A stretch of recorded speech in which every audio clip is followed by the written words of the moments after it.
way. Have y'all seen the KVP and mass and control panels yet with Mr. Fong? Did he show y'all that? We looked at them, but we didn't. So when you get to clinic next semester, you're gonna see a lot of techs using what's called AEC, an automatic exposure control, and not our manual techniques where you adjust those yourself. You'll hear me harp on that all the time, that I hate AEC because where I used to work, they didn't allow it.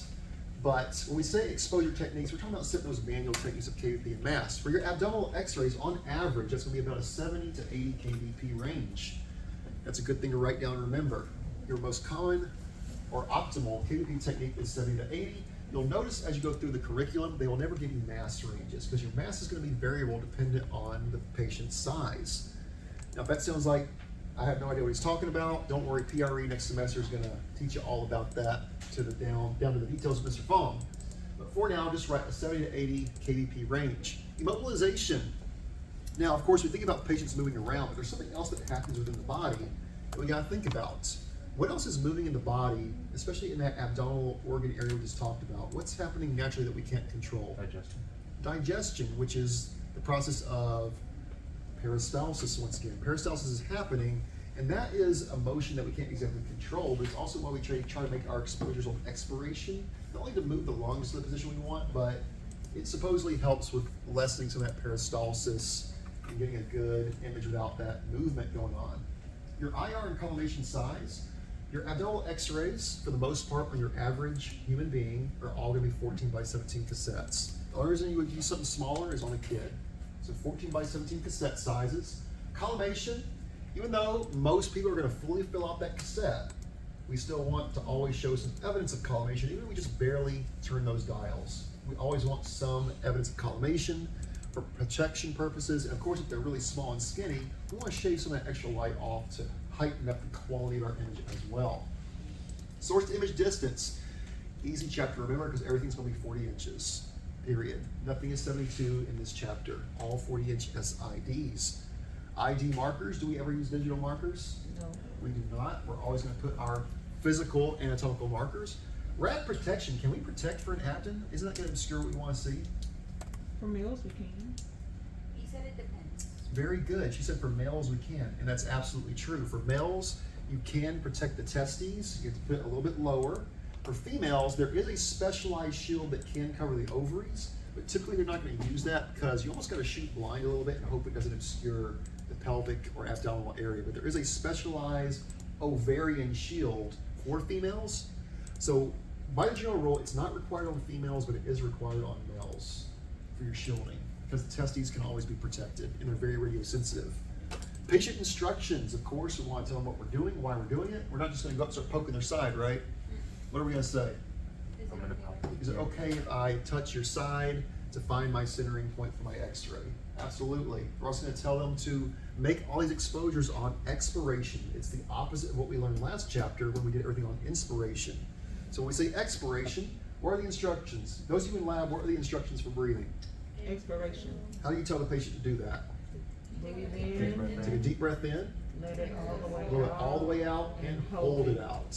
So we're going to take a X-ray. big deep breath, blow it out, hold it out, x-ray, correct. So a little bit different than the last chapter, but very important to get that ideal, optimal abdominal image. All right, exposure technique. So this is talking about that KVP once again. So why is it imperative to have good technique? Because we want what we call maximum soft tissue differentiation throughout the different regions of the abdomen. Lots of organs, lots of muscles there.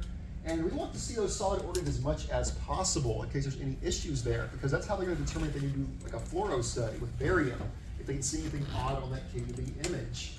High KVP. The high KVP is going to penetrate some of those structures amply for you. When we say KVP, that is the penetration power of the X-ray beam. The tissue structures that we're going to be looking for, on the most part, will be that lower liver border. Can y'all see it on this image, by the way? Y'all see the liver? Yes or no? Yes. Yes. See it right here? See that little circular No. shape right there? That's your liver border. If you're going to look at those psoas muscles, do you see it without me pointing them out? Yes. Yes. See the streaks? That's your psoas muscles. Kidneys. One of the harder ones to see. Can anyone see a kidney on that radiograph? Is Yes. it underneath the liver? On the left? So here's your liver. It's right Here's your there. kidney. Y'all see it? Y'all see it too? Mm-hmm. Here's your kidney. Here's your liver. Maybe inflamed. Can't really see the one on the left side. But those kidneys are a little squirrely, you can't always see them. Where's the liver? Liver's right here. Kidneys right here. Your kidneys are gonna look like two big beans. That's why they call them kidney beans. Could that patient have removed their kidney or donated it? It's not like why you can't see it here. Yeah, I because mean, it's possible. but genuinely doesn't. look You're like not it's always there. gonna see kidneys on the radiograph, KUB. So if you don't see them at all, doesn't mean they're missing their kidneys. You just can't see it. Okay. Just depends. Of course, ribs. We want the lower ribs specifically on a KUB, and then the transverse processes of the lumbar vertebrae. Very important because that's going to tell us if they're laying straight and flat on their back. When I say transverse processes, you see these little things come out the side here. That's your transverse processes of the lumbar vertebrae. We want them to be nice and equidistant to check for that rotation. Are those the psoas? Those Little squares? streaks. Here's your psoas. You'll see that streak going there? And then we have one right here. A little bit right here. They always look like little streaks going down. But remember, when you're labeling those psoas muscles, you have this whole range right here to put that marker. Whole range right here. Be safe, put it right in the middle. So all those exposure techniques are going to play a factor in making sure that we can see all those tissues that you see listed right there as much as possible.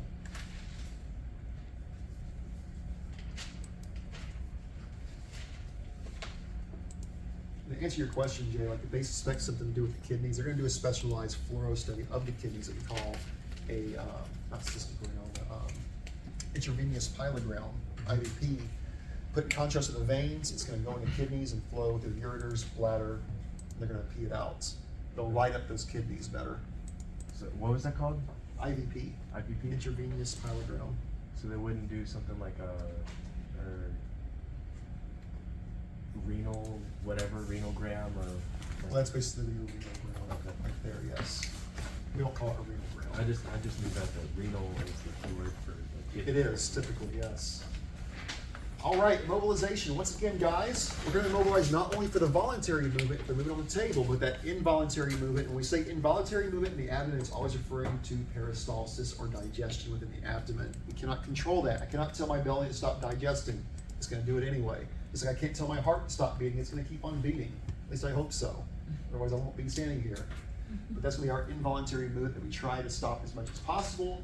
You get a nice, clear picture because it does cause motion on a radiograph. So steps to prevent movement, adjust that patient in a comfortable position. As far as this, guys, because the abdomen, we're focused on the abdominal area, we can go ahead and give our patient a pillow. Give them a pillow, guys. Help them be comfortable. Also, put the pillow under their legs.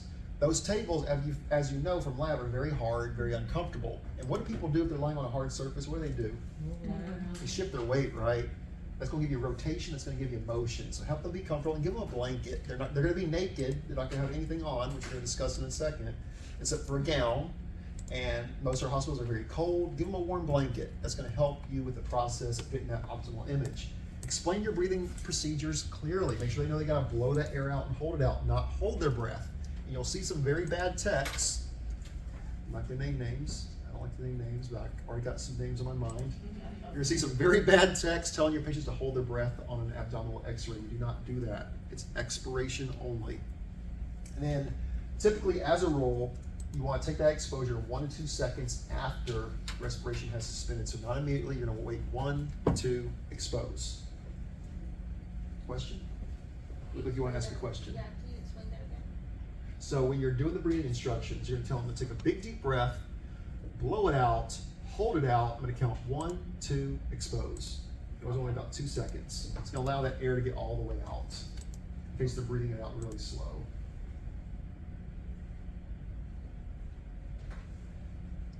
You're gonna need to tell them, like, repeat it over and over again to them to hold their breath. Because if you just say hold once, they most likely won't hold it as long as you need. You may have to.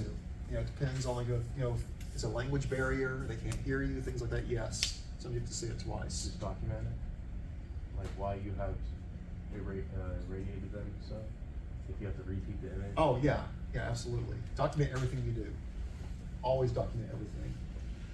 All right, so that voluntary motion. By the way, looking at that radiograph, can you guys see the motion on that radiograph? Look closely. Look a little blurry to you? Yes. That patient was moving around. They weren't immobilized. They were probably really uncomfortable on the table and started shifting their weight around when they took the exposure. So voluntary motion produces what we call a blurred image or blurred outline structures. That's not going to be an HD quality radiograph, very low spatial resolution, very low everything. We can't see anything very well on that image at all. So once again, explain everything clear on the breathing instructions. Peristalsis is going to cause that involuntary motion we just talked about. We can't make them stop digesting, but we're going to use that breathing technique to help reduce that as much as possible and get a nice localized image and reduce that haziness. Also, involuntary contraction of the abdominal wall. Sometimes people get like twitches and tremors in their abdomen, especially if they're in pain. That's going to cause some of that involuntary motion as well. But once again, we're going to do those breathing instructions to try to reduce that as much as possible, to get a good quick exposure, get that nice clear image as much as we can.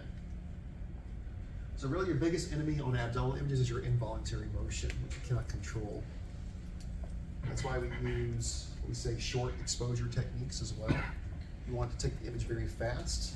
If you have a long exposure, you're going to reduce that, you're going to increase the chances of that motion blurring your image. We'll talk more about that in PRE as well, doing those short exposure times. In general, in radiology, you almost always want to try to do a shorter exposure time, especially in the thorax, because a long exposure will result in that involuntary motion blurring up your images.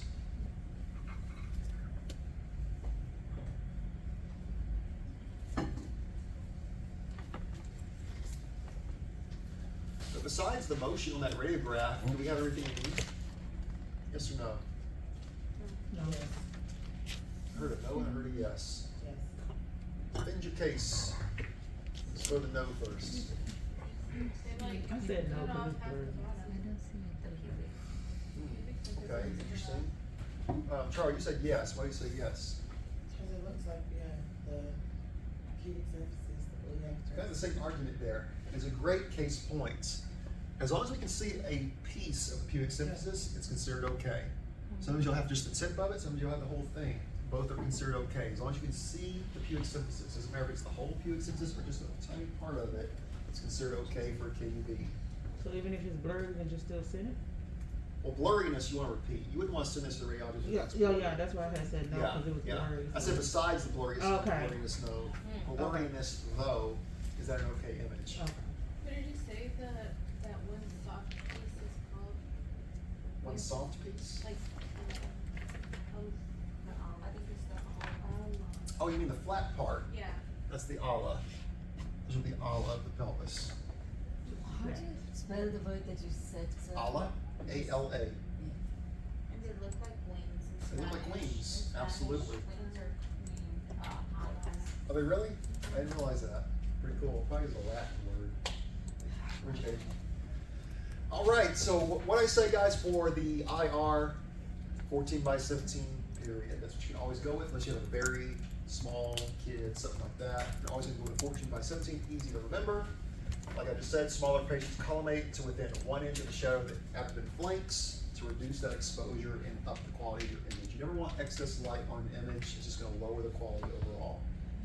A little more forgiving with digital technology nowadays, but still, as a rule, if you can collimate, go ahead and collimate. Get that extra light off your image. So what happens if you don't do an image with 40 SID and you're doing 72? So it's, Like, is there gonna be a big difference than if we're doing a test at trying 72? to think, because the thing is, most of your KUVs are done on the table, so it has to be 40 anyway. You can't do 72 on the table, but if you were to do 72 on upright abdomen, you're not getting too much of the chest on there. I mean, it's gonna, because it's gonna shrink everything down. It's just gonna give you too much anatomy. It's gonna overexpose your patient. Once again, 40 inches, guys. SID, easy number to remember. That's the only SID we're doing for this whole chapter. 40 inches. Is that light waking you up? Not getting too sleepy. It's only Wednesday. All right, of course, markers, guys. You must use your right or left anatomical markers. No digital markers. You're gonna see me repeat that every chapter until that is solid in your head. Never forget it, guys, because that is a registry question. And it's an easy point to throw away. You never use digital, period. Place your side marker in the collimated exposure field, clear of anatomy of interest. You'll notice a lot of techs putting their markers close to the femurs. I say it's dangerous because you end up risking that marker being in the actual trochanter of the femur.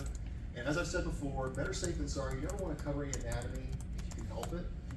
So for me personally, I always put my markers close to the patient's sides up here, where there's a little bit of light, because I know my marker's going to be outside the anatomy of interest and still going on the image. Is that risky putting it down here? My personal preference on those. But you'll see most of your techs put it on the lower corner of the images, typically. I say it's not pertinent anatomy because the femurs are not pertinent anatomy for a KUB, but still, I like to cover my tracks. If there's a fracture on that femur, I don't want to accidentally cover it up. So that's my personal preference on that. Someone have questions? Anyone else saying something? Okay. Rad protection, guys. Of course, close collimation is going to be key, especially if you have a very skinny patient. Make sure you bring that horizontal collimation down to the borders of the patient. Use your optimum techniques. Try to avoid, I say try to avoid AEC. A lot of techs swear by AEC, and it's that automatic exposure. If you can do a manual technique, that's going to be safer for your patient overall. And me personally, I think your manual technique X-rays, when you're doing right, look better anyway. A lot of techs will disagree with me on that, but my experience, they always look more beautiful if you do a manual technique. Gonadal shielding, used according to state regulations. That's in there now because there's a movement right now trying to get rid of shielding. It is varying per states. As far as Texas is currently concerned, we're still using shields, but that may be actually going away soon. Similar, I just went to in Kentucky, they were talking about that. But for now, we're still using shielding on males, and of course, to reduce patient anxiety, because guess what? You have frequent visitors, and what do you think is going to happen when you don't put the shield on them? What are they going to say? Hey, they shielded me in the past, why aren't you shielding me now? And you'll have techs trying to tell you how to do your job. Happens all the time. You know, go ahead and put it on them. If it reduces their anxiety, if it's not helping. You know, if you're just, if it's a female, lay it on her legs. Reduce anxiety. It's not really helping anything, but it's reducing the anxiety they might be having about that exam. Because people get really nervous about exposure to X-rays constantly. Oh, I'm gonna get cancer. It's gonna hurt me. It's gonna hurt me. You get those questions. Don't ever say like, yeah, radiation damages you. You'll probably get cancer 30 years from now. Don't say it to your patients. What would be the proper response? Patient care, what would be the proper response to someone who is scared of radiation damage on X-ray? What would be the proper way to respond to that? There's one I used all the time. Very minimal. Very minimal. That's a good one. What else, Jay? I was gonna say that the sun is probably more damaging than anything. That's the one I used to use a lot, actually, yes. And I'll tell you how I said it. First off, digital technology overall is lower radiation, so you can use that. Sir, now the digital technology we're using right now uses very minimal X-rays. Now, combine it with what you said, you actually get more radiation from the sunlight in a day than this one X-ray. You're allowed to say that. Oh. I use that all the time. It's true. It is true. All right, explain and demonstrate positions, especially for your geriatrics that may not be hearing you. Make sure you do those hand motions, directing them to the table. Tell them they need to be still, not move. Tell them how to do the actual expiration breathing procedures. Remove possible artifacts. Now, this is where people make tons of mistakes on the abdomen, because you're gonna see techs do this. I don't know if they're just nervous to tell them. I don't know if they're just being lazy. You need to tell your patients to take their underwear off. Just like we had to take the bras off for the chest x-ray. By the way, bras need to be removed for abdomen as well, because especially when you do an upright abdomen, the bra will get in the way of what we want to see for upright abdomens. Make sure you say, yes, you need to take your underwear off. Why? Because the elastic bands in underwear, especially on digital technology today, will show up on those radiographs. Looks like little streaks going across the image. You don't want to do that. So what I always used to do, guys, I would tell my patients, because modesty is a thing, you gotta take care of people's modesty, give them 2 gowns. Put one on the front and in the back, that way their rear end's not exposed to the world to see, right? Help them protect that modesty. Jewelry. Jewelry can show up in multiple ways on abdominal x-rays. I've got some examples to show you here in a second. And then medical equipment. So, of course, just like with chest, guys, leads, things from other departments, make sure they've removed everything possible, unless they have a Holter monitor. Once again, that's a big no-no. Everything else should come off, unless they're in the ICU, and they can't remove any of that stuff out of the way. Otherwise, you just document, could not be removed. But your walkie-talkie patients, get everything off. So, 1 second on your question. Remember, there's a proper way to tell people to get undressed. We don't walk up to people and say, hey, take all your clothes off. Or, hey, you gotta take your underwear off so I can take some pictures. I mean, if I walked in with a patient and said that, what's the first thing that's gonna come into mind? Oh my God, this guy's a freak, creepo. What the? Yeah, take your underwear off, I gotta take some pictures of you today. No. You gotta take me There's a proper way to do it, guys. Who can give me an example of the proper way to give those instructions based on what we've been learning? Anybody want to try? I need you to get completely undressed and put on the gown, one face in the back and one face in the front.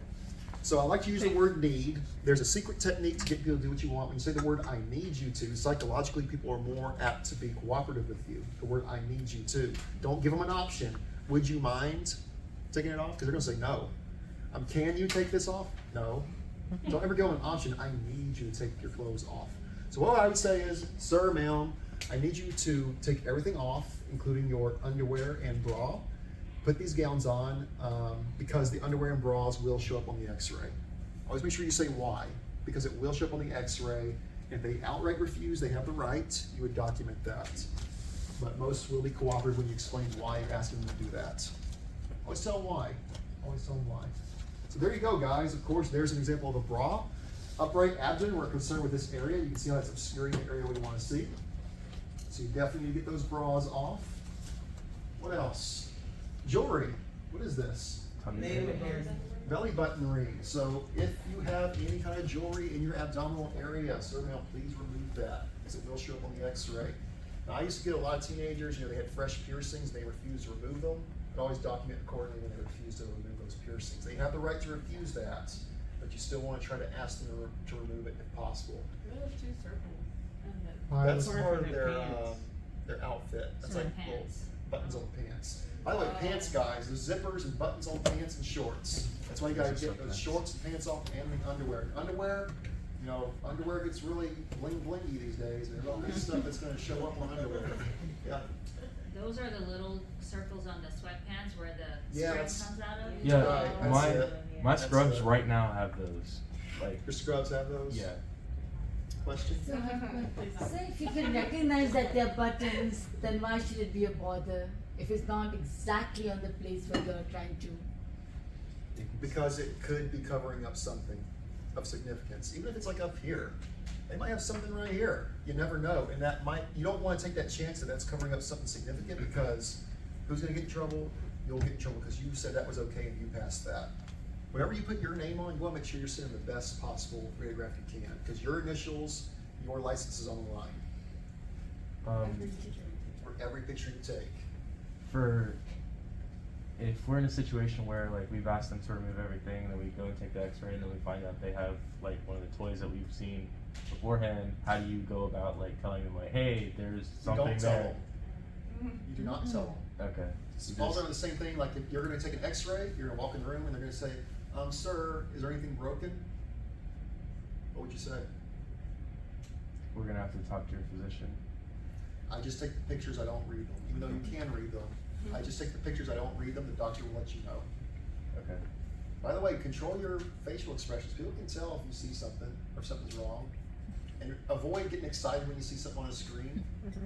Yeah, but they'll look up, they'll be like, hey Carla, No. come over here. Yeah, your voice Check it travels. You gotta come see this. No, you're on the table and they're saying, you gotta come see this. I mean, how are you gonna feel? Like, oh my God, what did they see? And then you can't share that with them.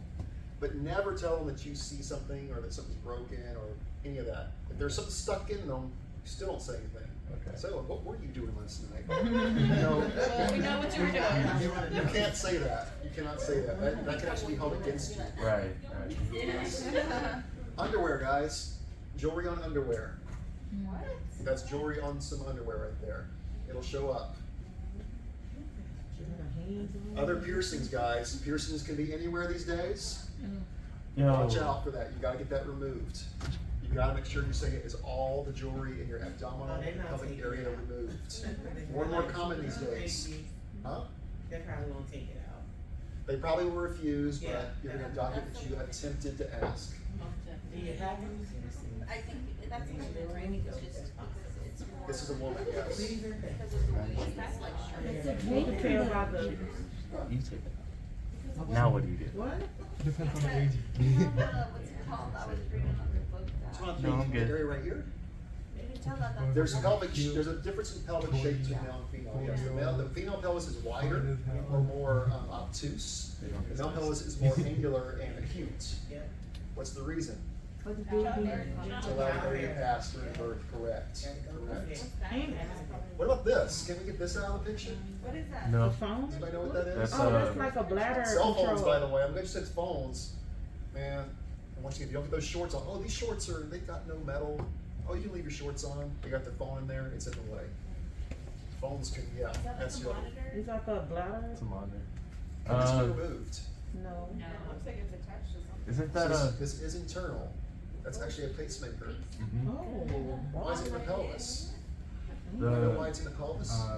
inferior It's for the cava? pacemaker for the kidney or something. No, no. Why? Helps So use for it. very young patients and like babies, Diabetic. especially your premature babies that need pacemakers, they cannot put it in the chest. There's not enough room, so they'll put it in the pelvis.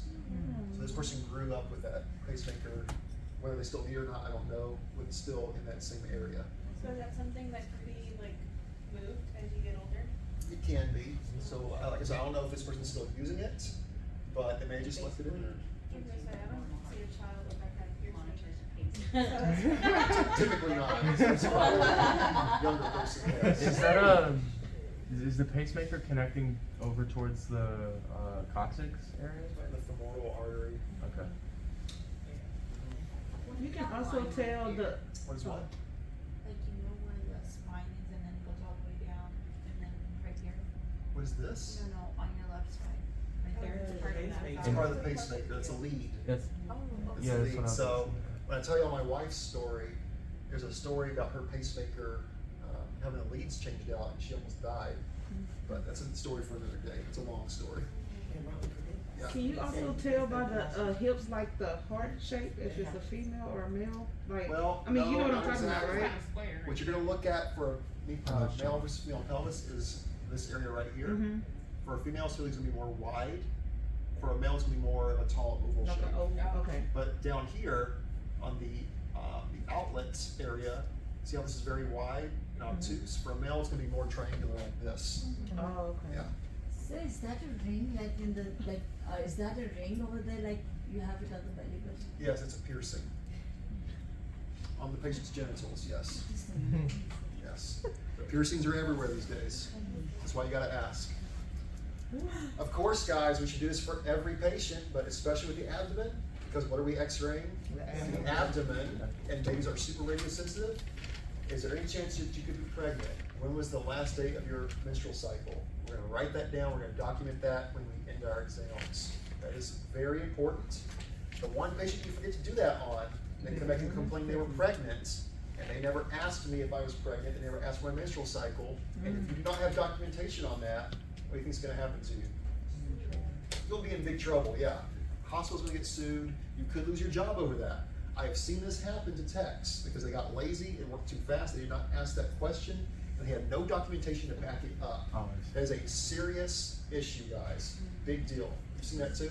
My ex-coworker recently got fired because he x-rayed a pregnant patient, didn't ask the question, and the patient, I guess, didn't inform him.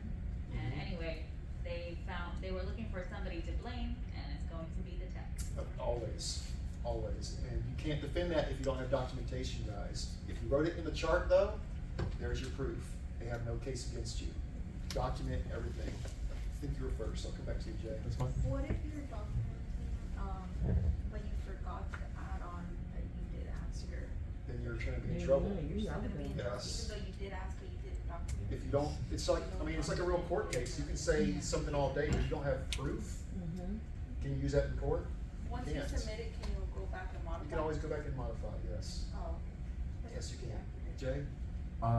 So in that case, like, what's to, I guess integrity, but what's to prevent the tech from just saying like, oh yeah, I asked them and then they threw a date on the document or whatever.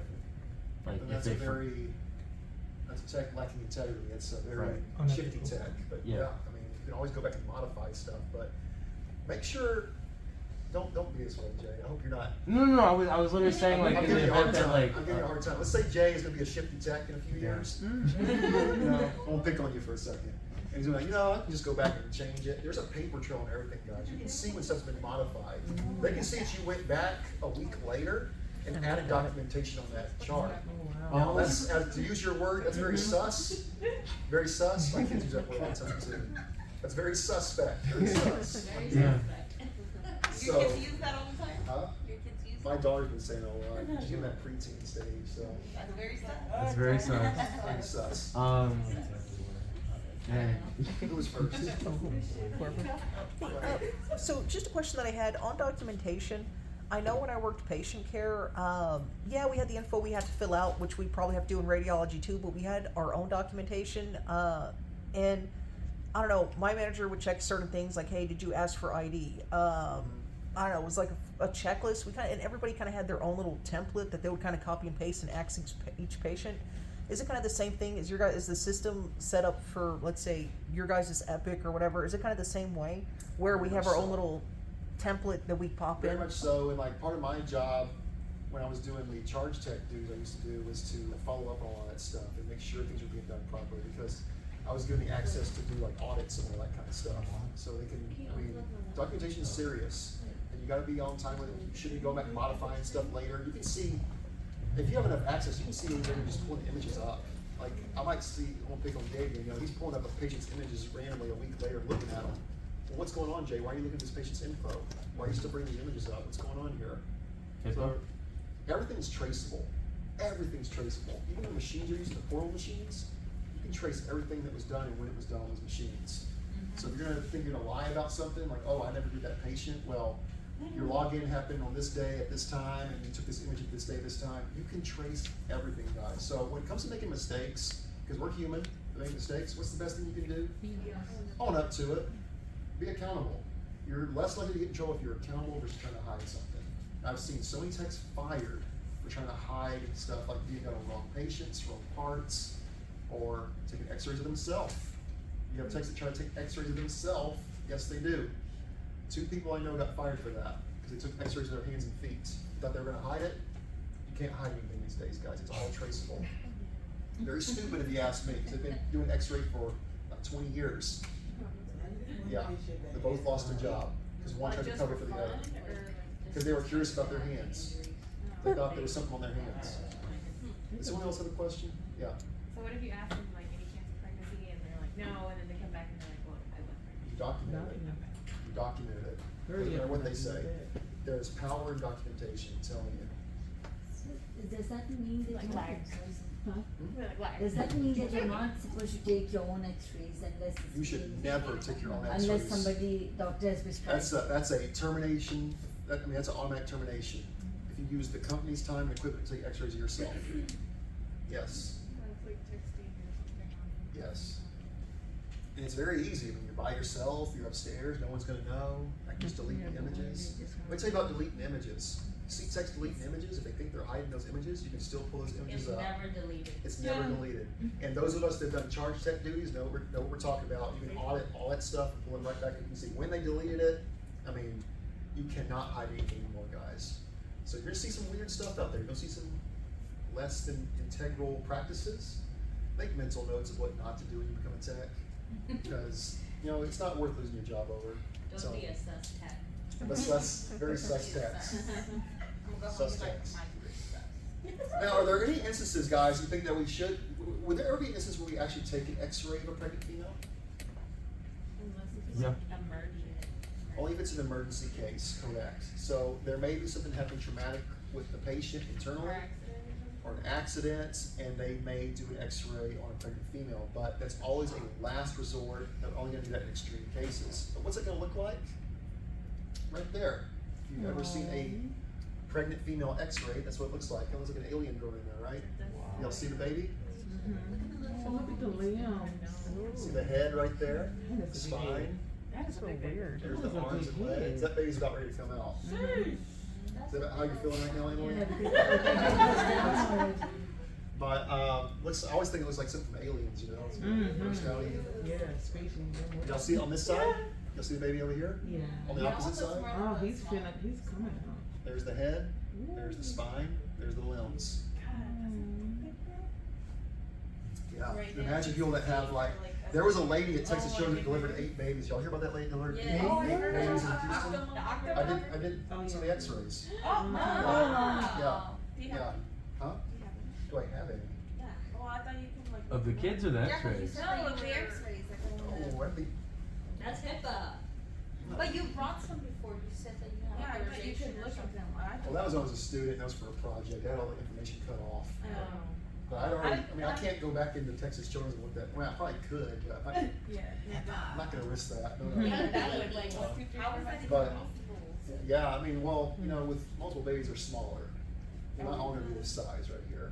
They all lived, sir? They all lived? They all lived. Mhm. Yes, And they it did. must be because of artificial insemination, sir? Or is it because, I mean, normal. fertility drugs. I don't know. I mean, 8 babies. I have no idea on I that. think that's She what had a they say, litter. that they're like the Huh? doctors. She had a Had a litter. litter. She had a litter. She's got a whole Yes. baseball team. Yeah. Jay, I think that lady would get you if she heard you saying it. All right. So, moving on. Essential projections of the abdomen. Where are we on time? I got 5 minutes. 5 minutes. Your essential projections, guys. So make note of this. Very common mistake. When we see an abdominal X-ray, our supine abdomen, or our AP, also goes by the name of KUB. Have you guys done your research to see what KUB means? If not, it's right there. Because that's what we include on our abdominal X-rays: kidney, ureter, bladder. Sometimes you'll see it referred to as an AP abdomen. Other times KUB. Those are synonymous terms. They both say the same thing. PA upright, that is an alternative view, not often ordered, but they may ask for that. Your AP left lateral only, by the way, left lateral decubitus position. The only reason you would ever do a right is if a doctor makes a special request, but even then, they're usually not going to do that.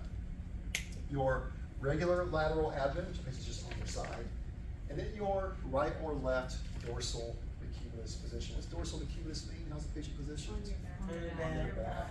On their back, correct. Guess what? That's our only positions for this chapter. Yeah. Much less, right? Much less. Which ones are the ones that you go 2 inches above the breast? The uprights. That's the only. That's right here, I'm sorry. Yeah, your upright positions for the AP abdomen as well. Now, upright is not called a KUB. That's a separate exam. KUB only refers to the supine abdomen. Make sure you know that. The upright is not the one that goes 2 inches above. No, actually, there's other ones. I'm sorry. There's other ones. We're gonna go through those. So that was. Mr. Funk said there's only 2. There is the upright and the decubitus, as you do 2 inches above.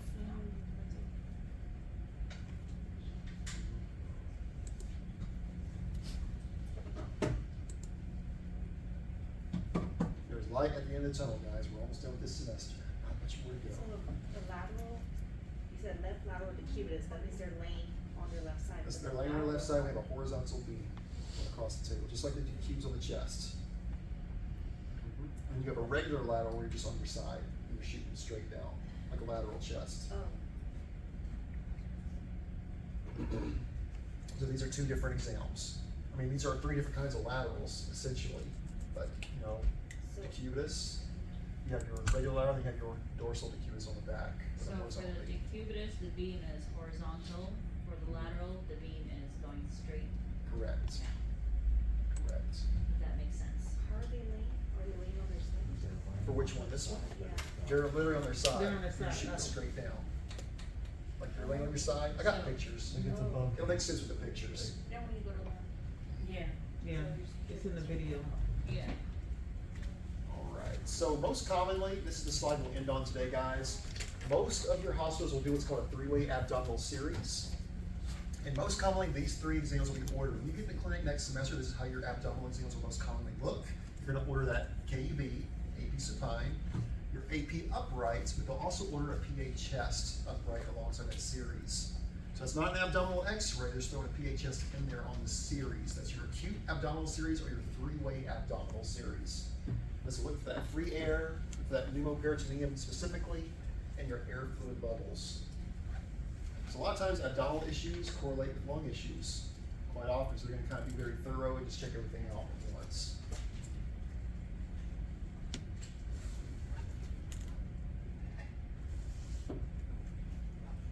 We will end there today, guys. On Friday, we will wrap up all these positions. There's not much to go through. And then we will do our test review for our test on Monday. Any questions? All right, guys. Well, I am leaving early today at 11:30. If y'all need something, you can text me. I do have to leave at 11:30.